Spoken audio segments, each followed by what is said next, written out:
Welcome to the Cash Flow Guys podcast. Join Tyler and his team as they unlock the secrets to achieving financial independence through wealth-building strategies inspired by Robert Kiyosaki and other thought-provoking leaders. Learn to build leveraged streams of cash flow that land in your pocket and improve your quality of life. Gain access to cutting-edge ideas that will increase your productivity and streamline your success. Find out how to supercharge your retirement plan so you won't have to retire with a pay cut. You can escape the rat race. Are you ready? It's time to Learn to Earn with Tyler Sheff.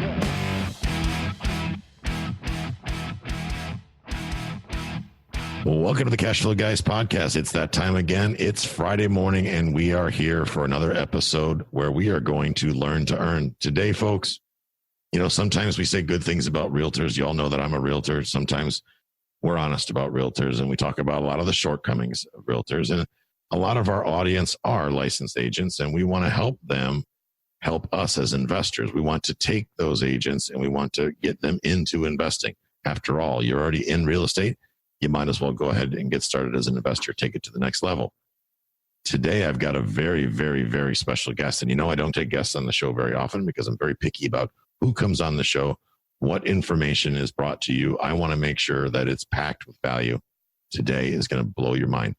I've got Pat Hiban with me. He is the host of the Real Estate Rockstars podcast, which is a podcast to help underachieving real estate agents become bigger, badder agents and wealth builders. Now, Pat is also $1 billion. Now, I didn't say million.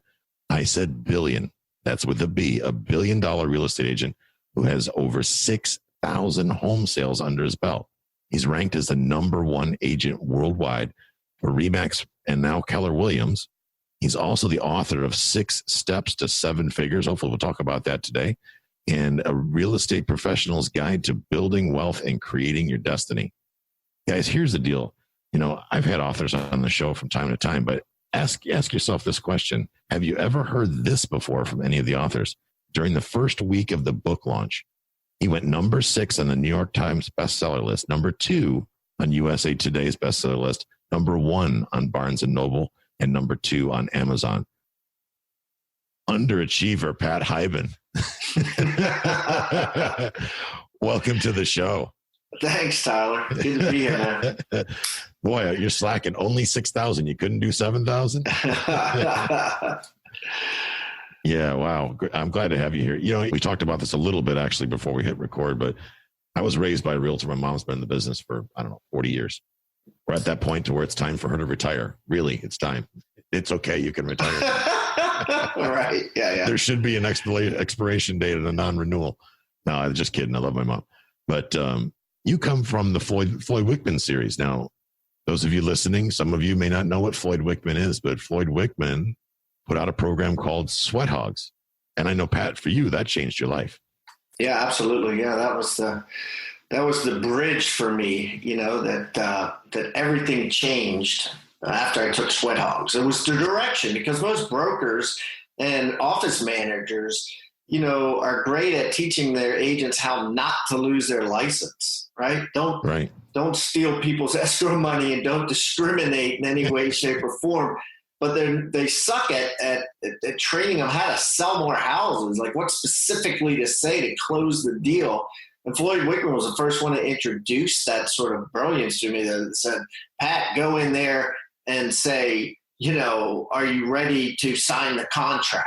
Right? No one had ever taught me that before, and it changed my life. Yeah. Yeah. I mean, just get in there and get it done. No tap dancing and getting around, beating around. Yeah. Right. Yeah. Pick up the phone now. I remember from that training, pick up the phone now. Right. It's almost like managers and team leaders and people are afraid that they're so afraid of lawsuits or disgruntled clients that they don't teach their agents the aggressive sales type skills. You know what I mean? They're so they refrain from that stuff. That's at least how I felt. Well, yeah, and you're right. I mean, here's the misconception, folks, is that I know a lot of you call into the show or you email me and you ask me, should I get my license before I start investing in real estate? Is that going to give me a leg up? Is it going to hurt me? Whatever. Guys, you're not going to, getting your license as far as the license training, just like you said, Pat, it's there to keep you out of realtor jail if there was such a place. It's to teach you how not to do things like steal. Well, mom and dad should have taught you that when you were a little kid. So you're going to get that, how not to steal from people, how to play by the rules, and that's about it. That's all you're going to get out of your license training. You're not going to get next level. You're not going to learn how to write a contract. You're not going to learn how to close. You're not going to learn how to get a listing or do marketing. None of that's going to come. But moving past that, and we were just talking about this a little bit before we got started, is Gino Wickman, who is Floyd Wickman's son. Gino Wickman just released a book a couple of years ago called Traction. Ladies and gentlemen, if you have not read that book, you need to read that book. It's all about building a business the right way. In real estate, ladies and gentlemen, whether you're a realtor or an investor, it's a business. Let's be realistic. It shouldn't be a hobby. That's what gets us in hot water. That's what makes us go broke. It's a business. You need to think about it like a business. Now, Pat, you talk about underachieving agents. What happened? Somewhere there's a disconnect. What happened from the good old sweat hog days? I mean, I remember as a kid, my mom going to sweat hogs, and then I went into it early on. This is back in, I want to say like 99 or 2000 when I went through a version of it. What do you think has happened? There's a big gap now. Oh man, I don't know if it's a cultural thing. I always felt like there's a disconnect of real estate agents who don't treat their job like a job. And I think it really boils down to,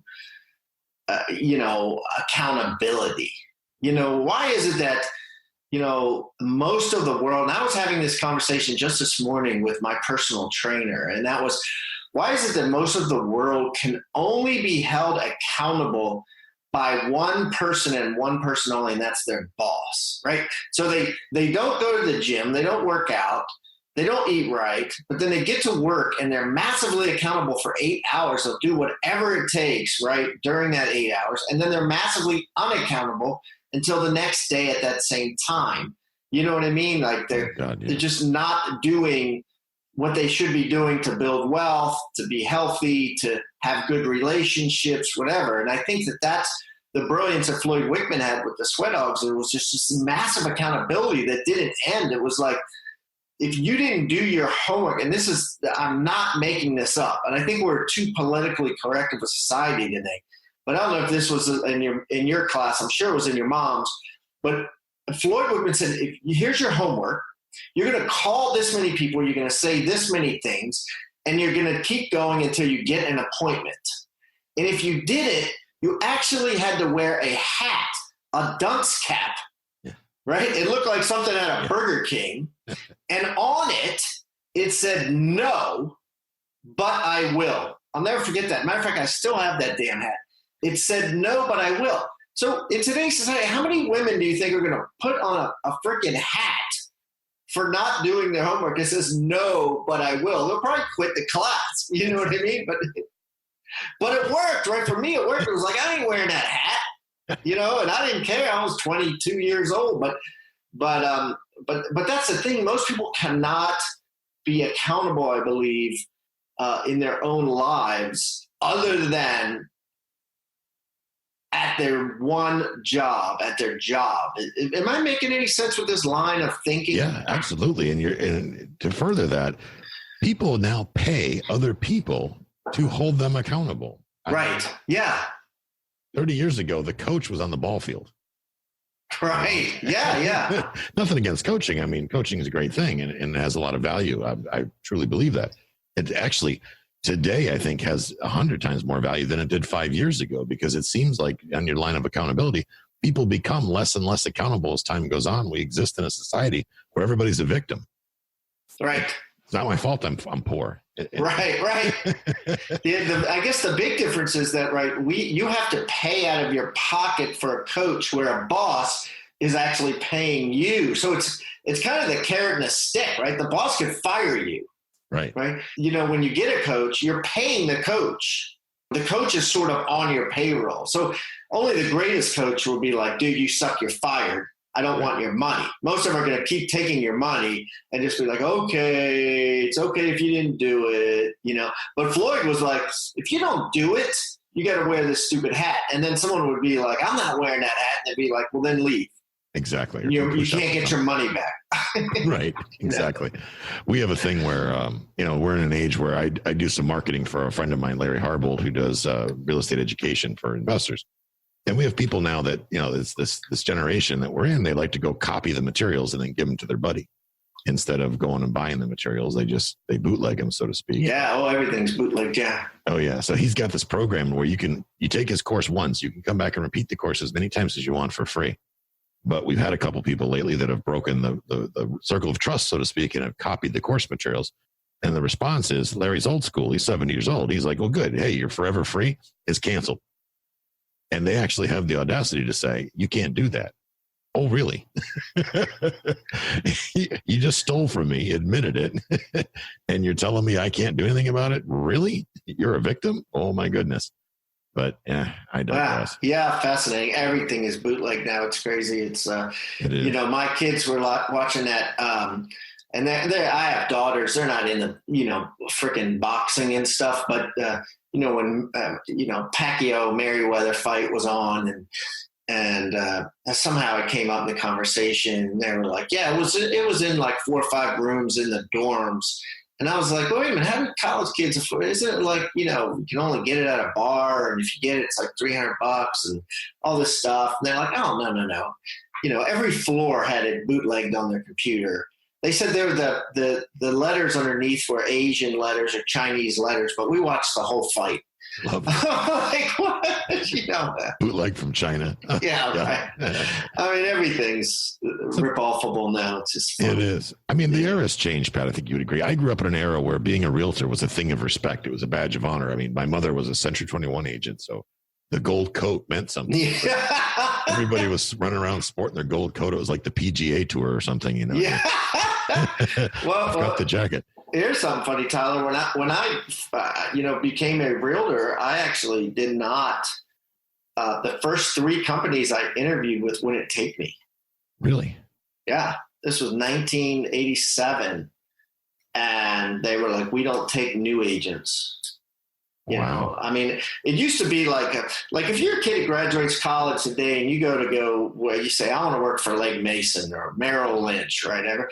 I think that you probably got a 1 in 100 chance that they're going to put you, not hire you. They're going to be like, you don't have a book of business. Go start for some schmuck financial planning company and come back after you get a book or whatever, right? They're just not going to hire unless you've got like massive connections and can prove yourself. But that's how real estate was back in the late 80s and early 90s was, you had to apply to be an agent. Now there's so many agents that, if you want to go to XYZ company, they're going to take you, right? You're going to go to a company, they're not going to say, no, you're not, you're new.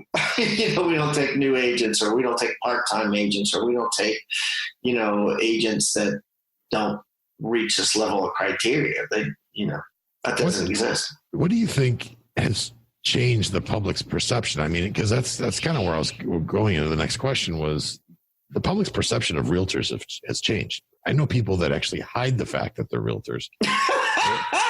Seriously, they're like, don't tell anybody I'm a realtor. Why? What does it matter? Right. I don't want to be judged like in a room of investors. They're like, don't tell them I'm a realtor. They know I'm a realtor. I'm one of them. What's the big deal? Why is there an us and them thing? But what do you think, in your opinion, and you spend a lot of time around realtors and the general public, what has changed the public's perception? Is it any one thing that you can think about, or is it just become too easy to be an agent? Is that really what it comes down to? Yeah, that's kind of what I think you answered it there. Yeah, it's just become too easy. There's too many of them.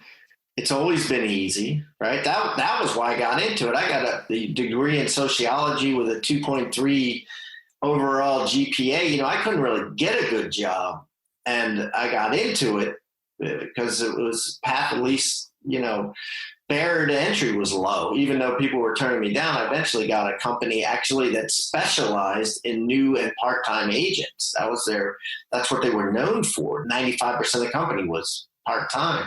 But I think that the barrier to entry has been low, and it's even lower now with all this being able to do everything online. And there's just too many of them. Sort of like Amway or multi-level marketing, in a sense that, you know what I mean? It's like everybody becomes a potential prospect.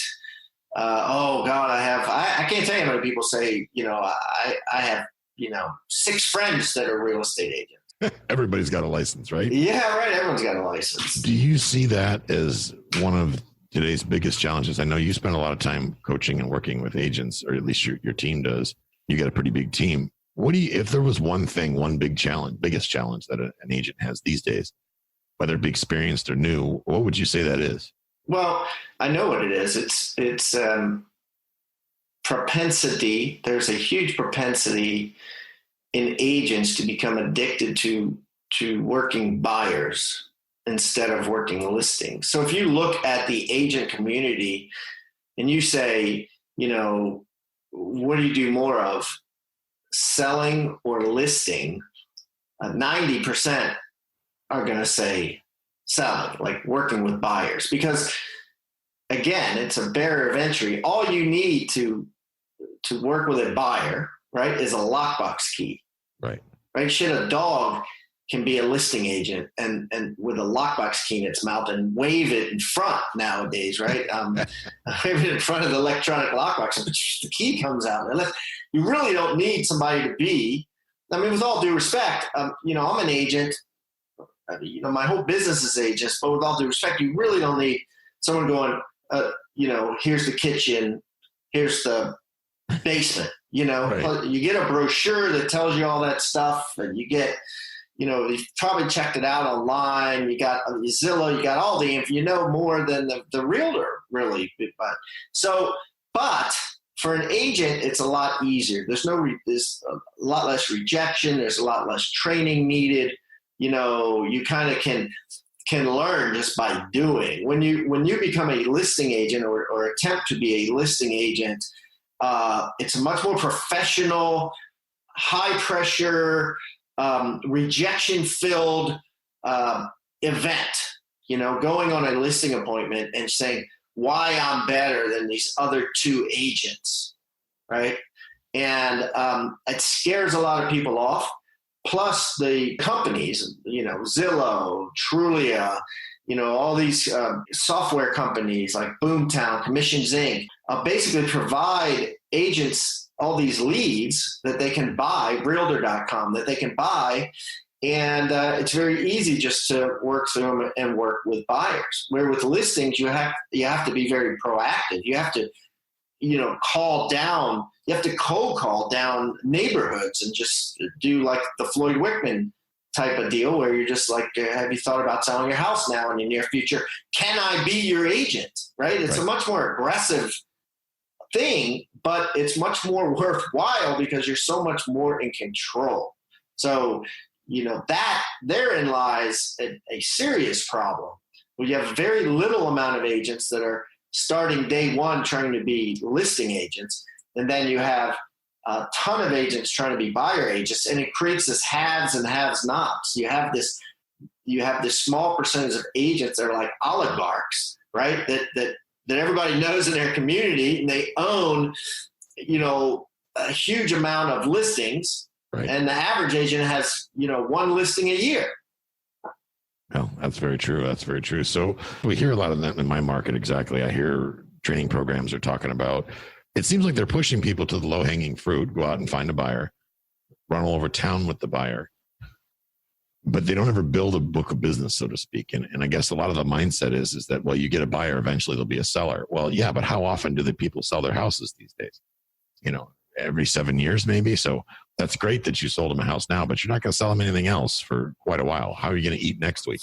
Right. And I've had people, you know, that listen to my show, you know, comment to me like they'll even have situations where their friends or their past clients will be like, listen, we will buy a house from you, but we're going to list with XYZ because, you know, they're famous and they list all the houses in my neighborhood. So they'll lose the listing, but their friend will still do them a solid and use them to buy. And that happens a lot. It's like, you know, given the choice, I'd rather have the listing than the buyer, you know?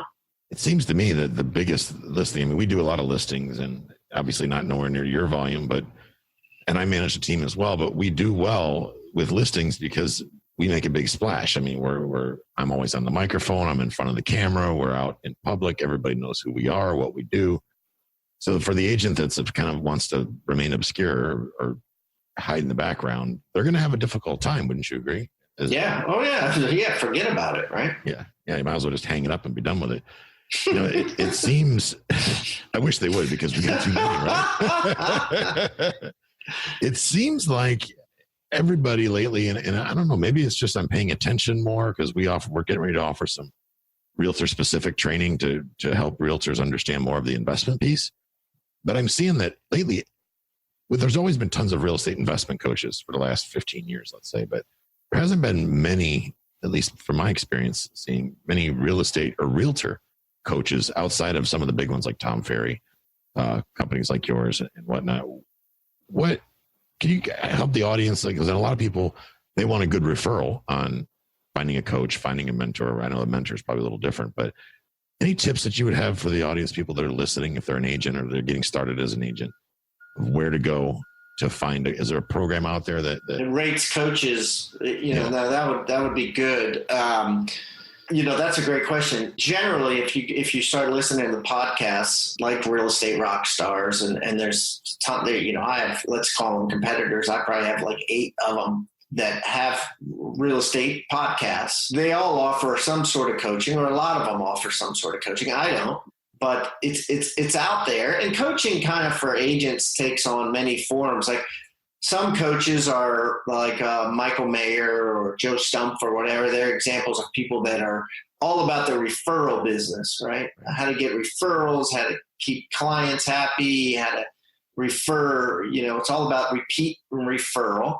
Other coaches like Tim Harris and Tom Ferry and the Ferry family, they're more about the aggressive recruitment type thing. Recruitment and getting listings and calling out the buyers and closing. They're more about the things that you could be held accountable to. How many calls? They're kind of like Floyd Worker. How many calls did you make today? How many? That sort of thing. Getting new business out of thin air, calling expires, calling FSBOs. And so you have to decide, who you want. I know there's like Corcoran coaching is more about teams, right?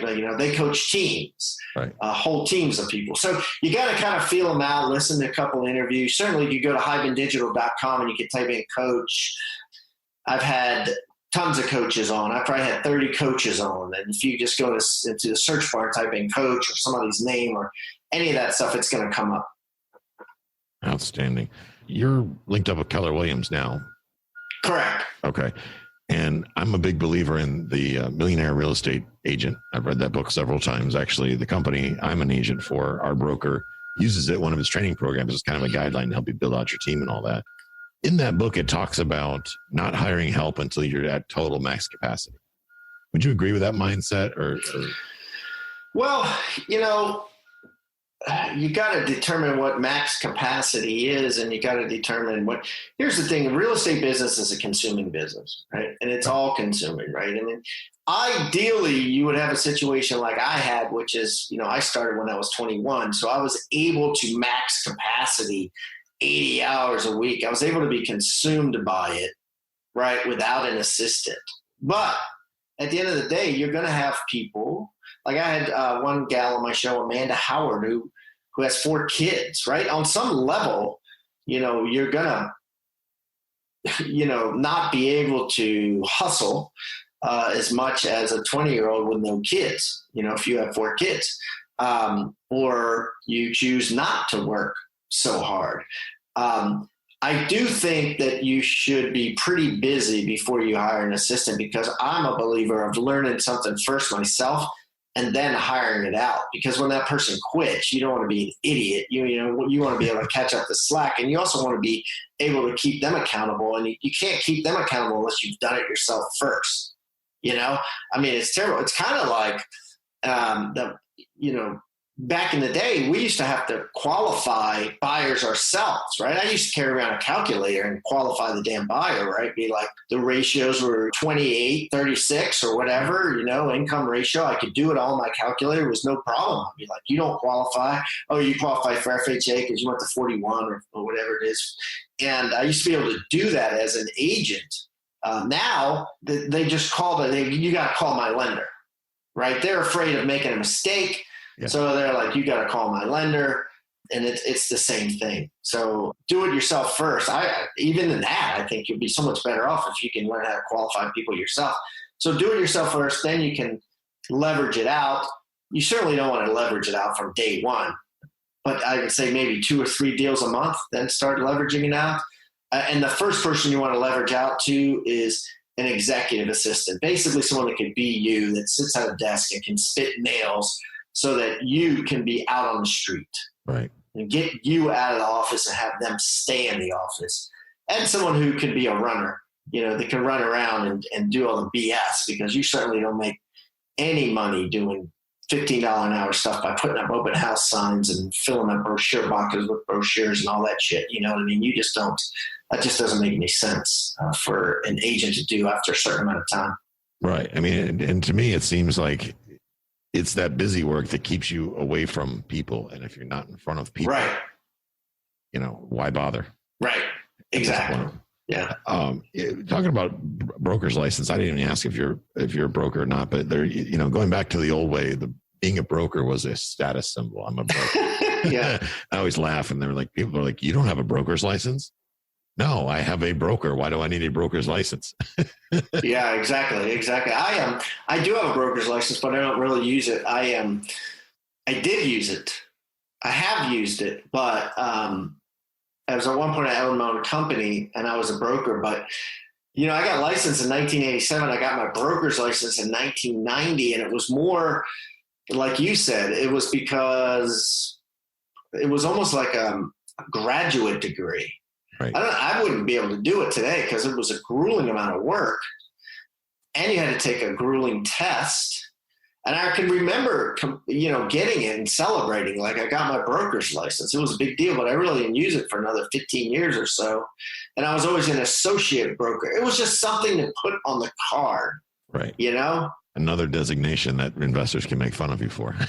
Exactly. It's something like I could go on appointments and go, I'm an associate broker. And they go, oh, yeah, we're going to work with you rather than somebody else, which is, it's not true, right? They don't care. Right. It's ridiculous. One of my business cards somewhere, it says PhD behind my name.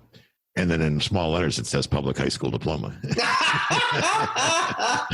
Some people I stopped using those cards because some people got really insulted, getting the people that have a advanced degree. They're like, that's just not right. I thought it was hilarious. Yeah. Like the average realtor that's a tough one. Right. Realtors love designations. And we have, at my company, Rebus University, every course comes with a designation. You pass the course, you get a designation, and it may help with their confidence level on some level. Right. I guess everybody likes recognition and designations, but at the end of the day, I think a seller, wants specific things. They want the most money for their house, and they want to sell it quick. And a buyer wants specific things. They want exactly what they're looking for, and they don't want you to waste time, especially investors. And of course, they want you to be able to be available at any time. They let them in houses.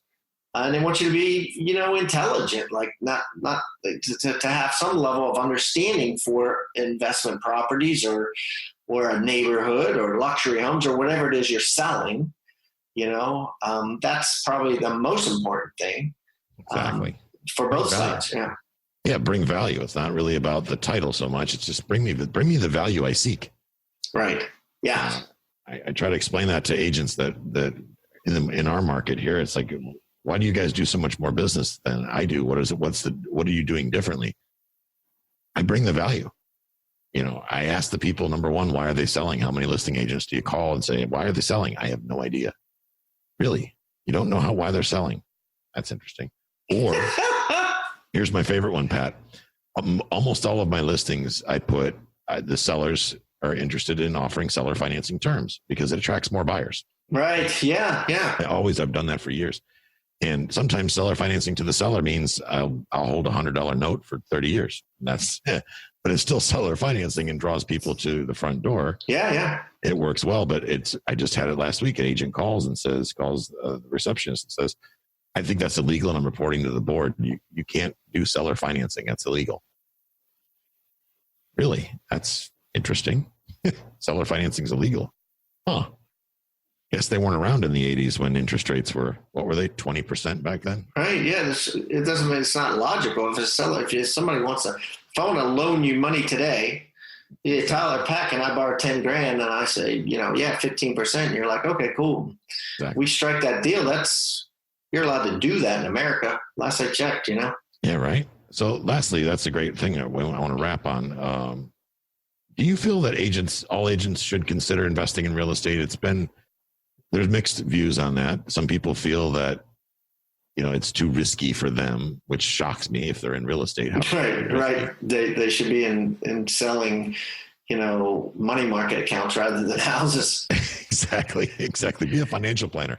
Yeah, right. 2-hour course. Right. You can be certified, make $100,000 a year. What could go wrong? But do you see any conflicts with an agent being an investor as well, overall? No, that's asinine. I mean, it's stupid. I mean, I think that, it's funny. I'll never forget first brokerage I went to. Again, I'm just starting out in the business. This lady, and again, this was a company that was known for part-timers, right? So whatever reason, she had her license there and she FSBO'd her house. And the office manager said, you're going to multiple list that house or you're fired. And she didn't multiple list it, he fired her. And I thought, damn right. I was like, well, she's a false prophet. How can you go around and say I'm an agent and FSBO my house? It's false prophecy. And I think it's the same thing, with any real estate agent who doesn't own their own house. Now maybe their financial situation doesn't allow them to own it, and I'll give them that. But after a certain amount of years, you should own a house or you're a false prophet, right? You're a hypocrite. And you're telling people to buy it. You don't even have a buy. It's hypocrisy. So the same thing, I don't think you should work with investors unless you have investments yourself. Because again, you're a hypocrite, right? Do it yourself. Oh. And so many people want to get into the game, but they don't want to just invest. And I see this all the time. And I talk to agents all the time. And they're looking for like something easy, some easy way to get into, to be like Robert Kiyosaki. Right. And I tell them, I was like, dude, do you have a ghetto? Do you have an area where you can, drive a little bit and buy a house for really cheap? I was like, just do it. Just buy one so you learn the ropes. You know what I mean? And buy a $30,000 row house and rent it out Section 8 for $400 a month, but you'll learn, a massive amount by doing that rather than sitting there and saying, I can't afford to do it. I mean, you will learn so much just by starting to just pull the trigger and buy things. And then you can call yourself an investor. You have an investment property. How amazing would it be that you didn't have to like sweat and wait for closing day to come? I take my commissions whenever I can as a promissory note, especially when I sell investment property. I don't want the check at the closing table. I don't need the check at the closing table. I have passive income from my investments.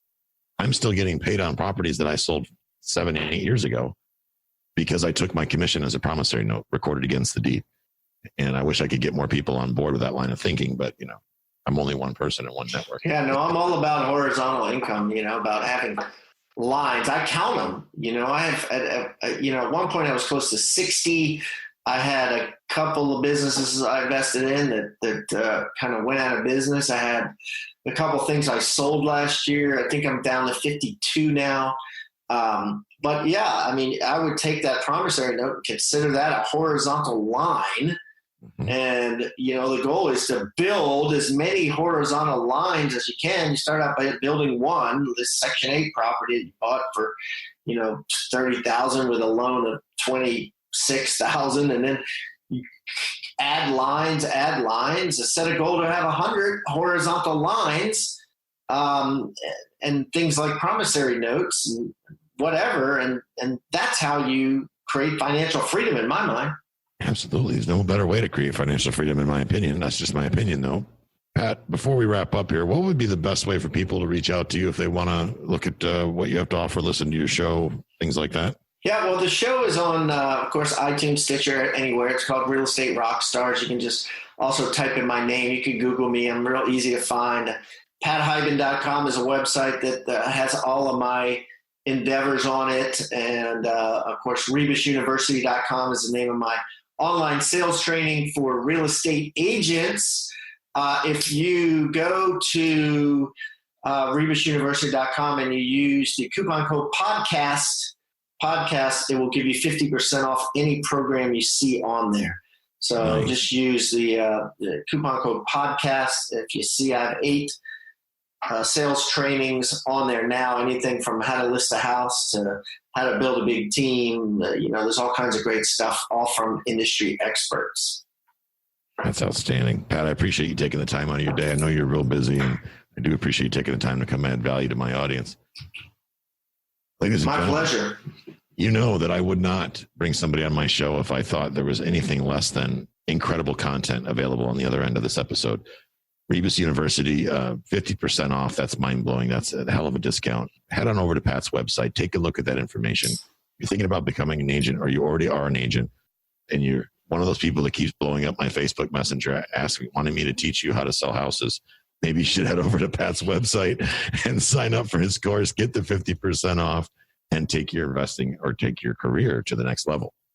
Thanks for joining us this week. We appreciate you coming out. If you're not a member of our Facebook group, go over to cashflowguys.com/group, cashflowguys.com/group. And if you have not joined our mailing list, you need to be cashflowguys.com/register. Have a great week, and we will catch you next time. This concludes today's episode. You don't have to wait till the next episode to learn to earn. Head over to cashflowguys.com and contact Tyler and his team for more powerful tips and ideas so you can start generating multiple streams of income and escape the rat race.